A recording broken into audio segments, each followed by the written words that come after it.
بسم اللہ الرحمن الرحیم۔ گمنام ایرو کے معزز ناظرین، السلام علیکم۔ آئیے چلتے ہیں کہانی کی طرف۔ انہی میں سے کسی نے لسی میں ڈالنے کے لیے حلوائی سے پیڑے منگوائے تھے۔ جس پرانے اخبار میں بچہ پیڑے رکھ کے لایا، اس میں تمہاری کوٹھی کی تباہی کی چھوٹی سی خبر چھپی ہوئی تھی۔ مجھے پٹھے نے پڑھ کے سنائی، میرا تو خون جوش مارنے لگا۔ میں خود اسپیشل تانگا کر کے گیا اور محلے وقوع پر ناقابل دید نظارہ کر کے آیا۔ کچھ مت پوچھو کہ میرے دل پہ کیا گزری، کچھ مت پوچھو کہ میں نے اپنے اوپر کیسے ضبط کیا ہوا ہے۔ بے شک خلیفہ جی کی بویں تک سفید تھیں، لیکن ان کے چہرے پر غضب کی سرخی تھی جو اس وقت گویا دہکتی آگ میں بدلتی ہوئی، اور ان کا چہرہ تانبے کی طرح تپتا دکھائی دینے لگا۔ وہ مٹھیاں بھینچ کر فیصلہ کن لہجے میں بولے، بس اب تم صرف یہ بتا دو کہ یہ کس کی حرکت ہے، وہ کہاں رہتا ہے، اس کا کھانا خراب کرنا ہمارا کام ہے۔ پٹھے بھی بہت جذباتی ہو رہے ہیں، کہتے ہیں ہم چودھری صاحب کے دشمن کو فنا کر کے چھوڑیں گے، چاہے اس کے لیے ہمیں جان بھی دینی پڑے، چاہے وہ کتنا ہی بڑا آدمی ہو، کتنا ہی بڑا فن خواہ ہو، ہم اسے نہیں چھوڑیں گے۔ بس چودھری پتر تم ایک اشارہ کر دو۔ وہ منتظر نظروں سے میری طرف دیکھ رہے تھے۔ ان کی روئی جیسی سفید گھنی مونچھیں دھیرے دھیرے لرز رہی تھیں۔ میں ایک طویل لمحے تک ان کی طرف دیکھتا رہ گیا، حتیٰ کہ مجھے یقین ہو گیا ان کے چہرے پر سے جھلکنے والا خلوص زر خرید قسم کا خلوص نہیں تھا۔ پھر میں نے ان شگفتہ تازہ دم نوجوانوں کی طرف دیکھا جو ایک ان دیکھے انجانے شخص پر جان قربان کرنے کا عزم لے کر آئے تھے۔ مجھے ان کے چہروں پر بھی خلوص ہی دکھائی دیا۔ وہ پرجوش تھے، ان کے ذہنوں میں ہوش کا پلڑا کچھ زیادہ باری دکھائی نہیں دیتا تھا۔ میری جگہ کوئی سیاسی لیڈر ہوتا تو ان کا یہ خلوص، ان کا یہ جوش دیکھ کر پھولا نہ سماتا۔ اس کے لیے یہ بڑی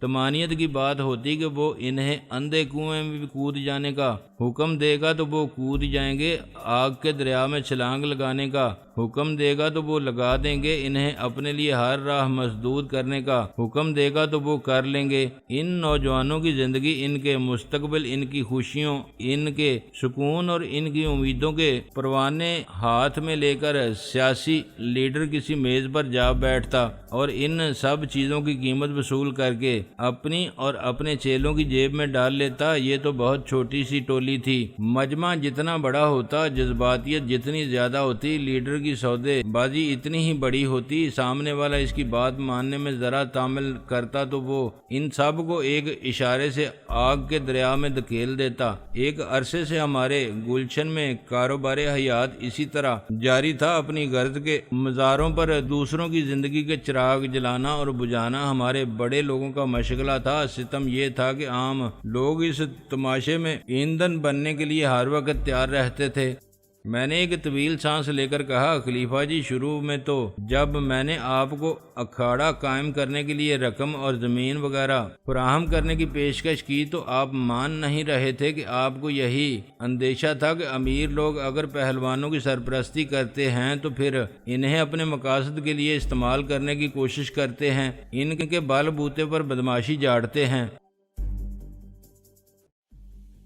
ہاں ٹھیک ہے، بالکل ٹھیک ہے، میں نے یہی کہا تھا اور اب بھی ڈنکے کی چوٹ پر یہی کہتا ہوں۔ میں اپنی بات سے مکرنے والا انسان نہیں ہوں۔ وہ سینے پر ہاتھ مار کر بولے۔ میں نے مسکراتے ہوئے کہا، تو پھر اب آپ میرے لیے استعمال ہونے کیوں آ گئے ہیں؟ ان پٹھوں کو بھی لے آئے ہیں اور میرے حکم پر آپ لوگ کچھ بھی کر گزرنے کے لیے تیار ہیں۔ وہ بھی گویا میرا مطلب سمجھتے ہوئے زیر مونچھ مسکرائے اور میرے کندھے پر ہاتھ رکھ کر ملائمت سے بولے، میں اس لیے آیا ہوں پتڑ کہ تم ہمیں بلانے نہیں آئے، تم نے تو ہمیں اس وقوع کی خبر بھی نہیں دی۔ میں اگر انہیں یہ بتاتا کہ مجھے تو یاد بھی نہیں تھا کہ میں ایک اکھاڑے کو فائنانس کر رہا تھا تو شاید انہیں یقین نہ آتا۔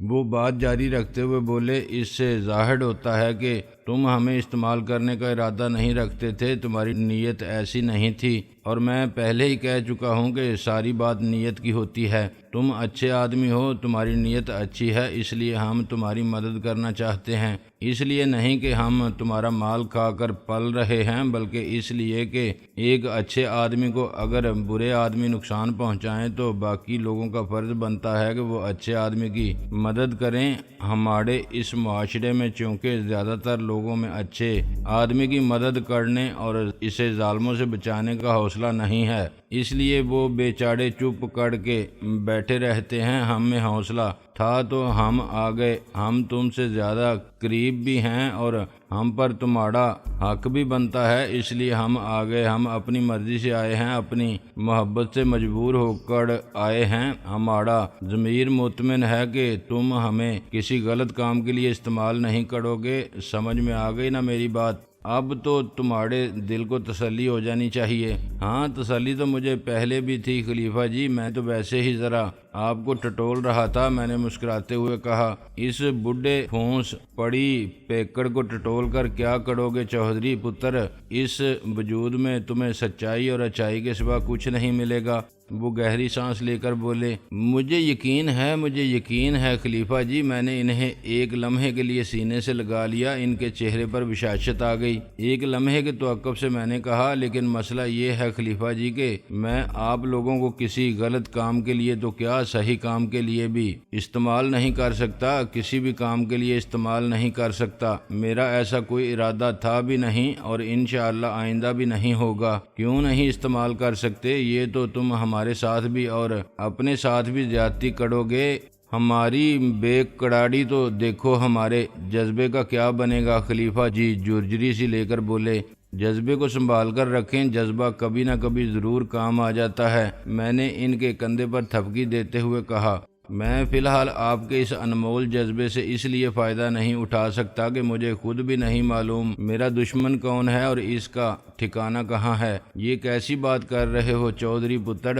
دشمن اتنا بڑا کام کر گزرا اور تمہیں اس کا کوئی نام و نشان ہی پتہ نہیں؟ تھوڑا بہت کوئی اشارہ ہی دے دو، باقی ہم خود معلوم کر لیں گے۔ ان کے لہجے میں قدرے بے یقینی تھی۔ اب میں انہیں کیا بتاتا کہ وہ جسے بہت بڑا کام سمجھ رہے تھے وہ تو میرے دشمن کی بہت معمولی سی کارگزاری تھی۔ وہ جن منصوبوں پر عمل پیرا تھے اور جو کچھ اس کے ذہن میں تھا، اگر خلیفہ جی کو اس کی ہوا بھی لگ جاتی اور وہ باتیں ان کی سمجھ میں آ جاتی تو شاید صدمے اور اندیشوں سے ان کی جان ہی نکل جاتی۔ وہ اپنی دانست میں بات کی طے کو پہنچتے ہوئے بولے، تم شاید یہ کوشش کر رہے ہو کہ دشمن کو معاف کر دیا جائے، کیونکہ معاف کر دینا انتقام لینے سے بہتر ہے۔ اس میں کوئی شک نہیں پتر کے طاقت رکھتے ہوئے بھی دشمن کو معاف کر دینا جہاد کے برابر ہے، لیکن بات یہ ہے کہ ظلم کرنے والے کو معاف کرنا بھی کچھ زیادہ اچھی بات نہیں۔ اس طرح اس کے حوصلے اور زیادہ بلند ہو جاتے ہیں،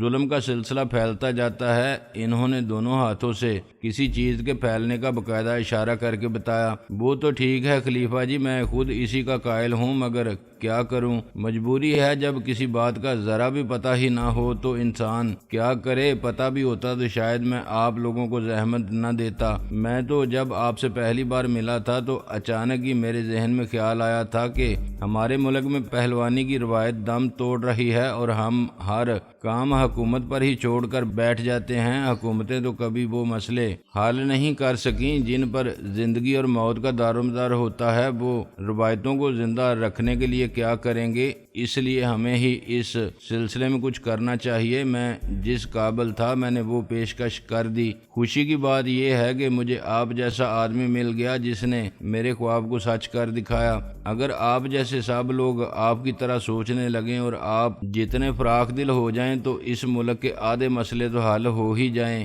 خلیفہ جی سر ہلاتے ہوئے بولے، کبھی کبھی وہ بالکل صحیح اور صاف اردو بولنے لگتے تھے۔ جب جھٹکے دار اردو بولتے تھے تب بھی ہر بار رے کو ڈے نہیں بولتے تھے، شاید کچھ مخصوص لفظوں پر آ کر ان کی زبان کلا بازی کھاتی تھی۔ میں نے دھیمے لہجے میں کہا، خلیفہ جی خواب تو میرے بے شمار ہیں، لیکن ہر خواب کو تعبیر نہیں ملتی۔ کبھی کبھی تو ایک خواب کو بھی تعبیر نہیں ملتی۔ میں تو بہت خوش قسمت ہوں کہ میری اپنی زندگی کے بارے میں تو مجھے بہت سے خوابوں کی تعبیریں مل گئیں، بلکہ بعض ایسی تعبیریں بھی مل گئیں جن کے میں نے خواب نہیں دیکھے تھے۔ اللہ ابھی تمہیں اور نوازے، بہت نوازے گا۔ خلیفہ جی وثوق سے بولے، مجھے اپنے بارے میں کوئی خاص ارمان نہیں ہے، میں نے تو زندگی میں سب کچھ دیکھ لیا۔ میں تو اب زیادہ تر خواب اس ملک کے بارے میں اور یہاں رہنے والوں کے بارے میں دیکھتا ہوں، وہ سب بھی پورے ہو جائیں گے۔ خلیفہ جی نے وثوق سے سر ہلایا، ہماری تمہاری زندگیوں میں نہ صحیح ہمارے بعد صحیح لیکن پورے ضرور ہوں گے۔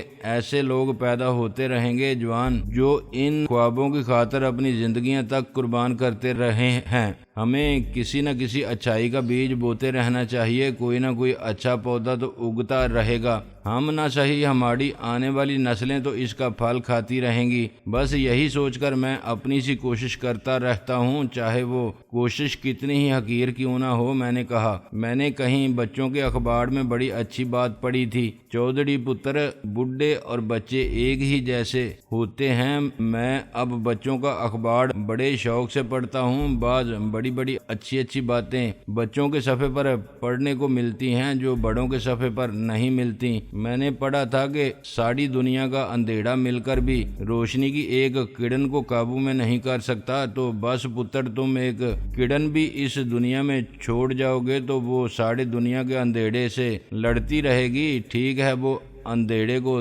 دوپی پٹڑا مار کے نہیں گرا سکتی، لیکن اندھیرا بھی اس کو چت تو نہیں کر سکتا نا۔ واقعی خلیفہ جی، آپ نے بچوں کے اخبار میں بڑی حکمت کی بات پڑھ کر یاد رکھی۔ ایسی باتیں ہم صرف پڑھتے ہیں اور بھول جاتے ہیں، عمل کرنا تو دور کی بات، انہیں یاد بھی نہیں رکھتے، بلکہ بعض اوقات تو ان پر ناک بوں بھی چڑھاتے ہیں کہ یہ کیا بور باتیں ہیں۔ لوگوں کو اپنے بوڑھے بھلے کی تمیز نہیں رہی، سائنس بڑھ گئی، علم گھٹ گیا ہے، لیکن ہم اپنی سی کوشش کرتے رہیں گے۔ میں ان نوجوانوں کو پہلوانی سکھانے کے ساتھ ساتھ یہی تعلیم دیتا ہوں۔ انہوں نے چھوٹے سے جلوس کی طرف اشارہ کیا۔ میں نے ان نوجوانوں کو دمکتے چہروں کی طرف دیکھا اور میرے دل میں خوشی کی ہلکی سی لہر دوڑ گئی۔ میں نے خلیفہ جی کا کندھا تھپکتے ہوئے کہا، میں اپنے ملک کے سب نوجوانوں کے چہرے ایسے ہی دیکھنا چاہتا ہوں۔ آج کی زندگی نے، آج کے مسائل نے انہیں مرجھا دیا ہے، ان کے چہروں پر امنگ نہیں، تازگی نہیں۔ کچھ کو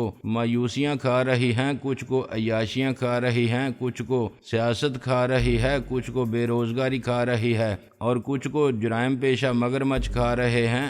ہم سب کو تو نہیں بچا سکتے، اگر چند کو بچانے میں بھی کامیاب ہو گئے تو سمجھیں گے ہماری زندگی کام آ گئی۔ چودھری بہو، جب تک میں زندہ ہوں میں تمہارے ساتھ ہوں، لیکن بڑے افسوس کی بات ہے کہ تم ہمیں خدمت کا موقع ہی نہیں دے رہے ہو۔ تم صرف زبان کھولو، تمہارے دشمن کو لا کر تمہارے قدموں میں پھینکنا ہمارا کام ہے۔ خلیفہ جی سینہ ٹھونک کر بولے۔ میں نے مسکراتے ہوئے کہا، آج کل دست و بازو کی لڑائی کا زمانہ نہیں ہے خلیفہ جی، یہ چمکتے دمکتے چہروں اور چوڑی چھاتیوں والے نوجوان بڑے شہ زور سہی، لیکن اگر یہ خالی ہاتھ ہوں اور ان کے سامنے کالی مکرو اور سوکھی سی شکل کا کوئی 1.5 پسلی کا دہشت گرد کلاشن کوف اوزی یا کوئی اور سب مشین گن لیے آ جائے تو چند لمحوں میں انہیں ڈھیر کر دے گا۔ یہ جوانیاں ہم سڑکوں پر تڑپنے کے لیے نہیں، اس زندگی کو، اس دنیا کو خوبصورت بنانے کے لیے جمع کر رہے ہیں۔ دشمنوں کی کوئی بات نہیں خلیفہ جی، دشمنیاں تو چلتی رہیں گی، جو ہوگا سو دیکھا جائے گا، لیکن آپ ان پھولوں کو سنبھال کر رکھیں اور ان کی نگہداشت کریں۔ پھولوں کو پروان چڑھانے میں بڑا وقت لگتا ہے، مگر انہیں ڈالیوں سے نوچنے اور گولیوں کی بھینٹ چڑھانے میں ایک لمحہ بھی نہیں لگتا۔ چودھری بہو، تمہاری باتیں میرے دل میں صبح کی بارش کی طرح ٹھنڈ ڈال دیتی ہیں۔ کہتے تو تم ٹھیک ہو، لیکن پھر بھی پتہ نہیں کیوں تمہارے ساتھ ظلم ہوتے دیکھنا ہم سے برداشت نہیں ہوتا۔ ہم دل و جان سے چاہتے ہیں کہ تمہارے لیے کچھ نہ کچھ ضرور کریں۔ پھر انہوں نے مجھے کان قریب لانے کا اشارہ کیا اور رازدارانہ سے انداز میں بولے، یہ جو تم بندوق پستولوں کی بات کر رہے ہو تو اس سلسلے میں بھی ہم کوئی ایسے گئے گزرے نہیں ہیں۔ اللہ کا بڑا کرم ہے، بڑی عزت ہے، شہر میں تمہارے خلیفہ نواز پری پیکڑ کی اسلحے شسلے کا بھی ٹھیک ٹھاک بندوبست ہو جائے گا۔ گھبرانے کی کوئی بات نہیں، یہ اپنے پٹھے خالی خولی ہاتھ پیر چلانا نہیں جانتے، ٹھوں ٹھاں کرنا بھی جانتے ہیں، تم آزما کے تو دیکھو۔ میں نے بغور ان نوجوانوں کی طرف دیکھا، ان کے چہروں پر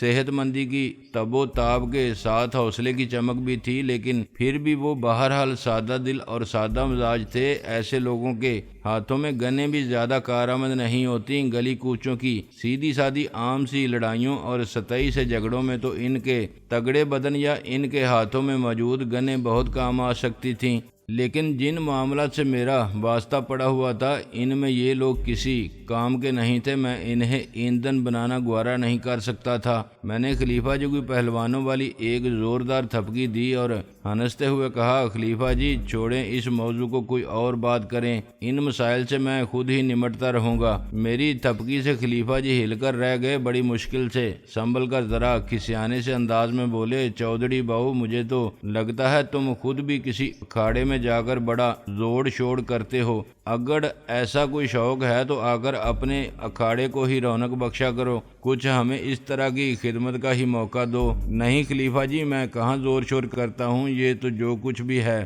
بس خدا داد ہی ہے۔ جب غریب خانہ سلامت تھا تو گھر پر ہی کچھ تھوڑی بہت ایکسرسائز کر لیا کرتا تھا، آج کل تو ہوٹل میں ٹھہرا ہوا ہوں، کبھی گھنٹہ آدھا گھنٹہ سوئمنگ کے لیے میسر آ جاتا ہے تو اسے ہی بڑی ایکسرسائز سمجھ کر خدا کا شکر ادا کرتا ہوں۔ کمال ہے، خلیفہ جی بے یقینی سے بولے، تمہارے رگ پٹھوں میں کوئی بات ہے جو سالوں پہلوانی اور باڈی بلڈنگ کرنے والوں میں بھی نہیں ہوتی؟ مجھے نہیں معلوم خلیفہ جی، میں نے بے پرواہی سے کہا، اگر کچھ ہے تو بس وہ قدرتی طور پر ہے، چلیں ان باتوں کو چھوڑیں، یہ بتائیں کہ آپ کی کیا خاطر تواضع کی جائے؟ آپ سب لوگ پہلی بار میرے پاس یہاں آئے ہیں، لیکن اب تو آفس بند ہو چکا ہے، سمجھ میں نہیں آ رہا کیا کیا جائے۔ ایسا کرتے ہیں کہیں چلتے ہیں، بس چودھری بہو آپ کی محبت اور سرپرستی ہمارے لیے ساری خاطر تواضع سے بڑھ کر ہے، ہم آپ کی کوئی خدمت کرتے تو ہمیں زیادہ خوشی ہوتی۔ نہیں، میں آپ کو اس طرح نہیں جانے دوں گا، اچھا معلوم نہیں ہوتا کہ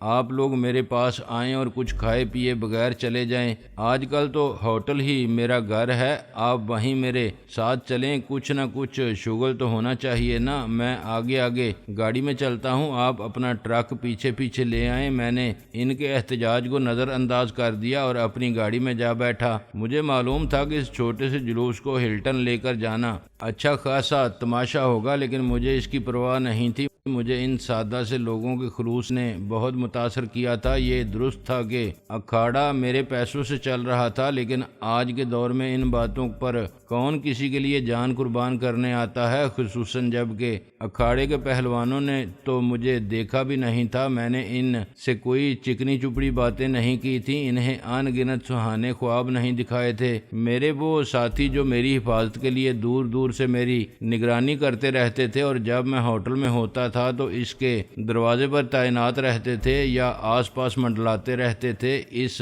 وقت بھی کہیں سے مجھ پر نظر رکھے ہوئے تھے۔ وہ پہلوانوں سے بڑے ٹرک کو میری گاڑی کے پیچھے چلتے دیکھ کر شاید الجھن میں پڑ گئے۔ کار کے ریڈیو پر ٹونی نے مجھ سے پوچھا، سر یہ کیا ہو رہا ہے؟ ان لوگوں کو آپ کہاں لے جا رہے ہیں؟ پریشان ہونے کی ضرورت نہیں، میں نے اس کی اندرونی کیفیت کا تصور کر کے محظوظ ہوتے ہوئے کہا، یہ ایک سوشل ملاقات ہے، میں ان لوگوں کو خاطر مدارت کے لیے لے جا رہا ہوں۔ اوہ، ٹونی گہری سانس لے کر رہ گیا، اس نے کوئی تبصرہ نہیں کیا اور میں نے ریڈیو کا سوئچ آف کر کے خفیہ خانہ بند کر دیا۔ ہم ہوٹل پہنچے اور ٹرک اندرونی دروازے کے سامنے جا کر رکا۔ پہلوان ایک ایک کر کے داڑ داڑ ٹرک سے اترنے شروع ہوئے تو دربان بھی پریشان ہو گیا۔ خلیفہ نواز پری پیکر بھی پگڑی اور توند سنبھالتے ہوئے اتر آئے تھے۔ دربان نے جب دیکھا کہ وہ سب میرے ساتھ ہیں تو ذرا سکون کی سانس لی اور سلیوٹ کرتے ہوئے ہمارے لیے دروازہ کھول کر کھڑا ہو گیا۔ تمام پہلوان ذرا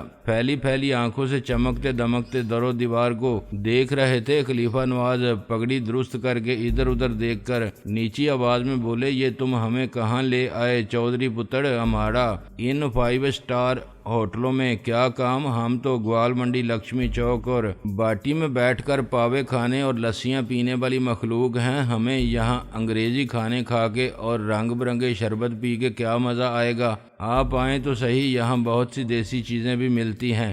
میں نے ان کا ہاتھ پکڑ کر دروازے کی طرف بڑھتے ہوئے کہا، اچھا تم کہتے ہو تو چلے چلتے ہیں۔ وہ نیم دلی سے بولے، ویسے یہاں کی دیسی چیزوں میں بھی ولایتی ملاوٹ ضرور ہوگی۔ دم دم کرتے ہوئے ہم لوگ لاؤنج سے گزر کر ڈائننگ ہال میں پہنچے تو ہوٹل میں اچھی خاصی ہلچل سی پیدا ہو گئی۔ 32 پہلوان ہی تھے، ان کے علاوہ خلیفہ جی، میں، ٹرک ڈرائیور اور کلینر بھی تھے۔ میں سب کو اندر لے آیا تھا۔ ڈائننگ ہال میں ویٹروں نے جلدی جلدی ہمارے لیے کرسیوں کی ترتیب بدلی۔ ابھی رات کے کھانے کا رش شروع نہیں ہوا تھا، اس لیے ہمیں نشستیں آسانی سے مل گئیں۔ پہلوانوں کی موجودگی ویسے بھی عام آدمیوں کی نسبت ذرا بھاری بھرکم ہوتی ہے۔ ہم سب مجموعی طور پر اپنی اصل تعداد سے 1.5-2 گنا محسوس ہو رہے تھے۔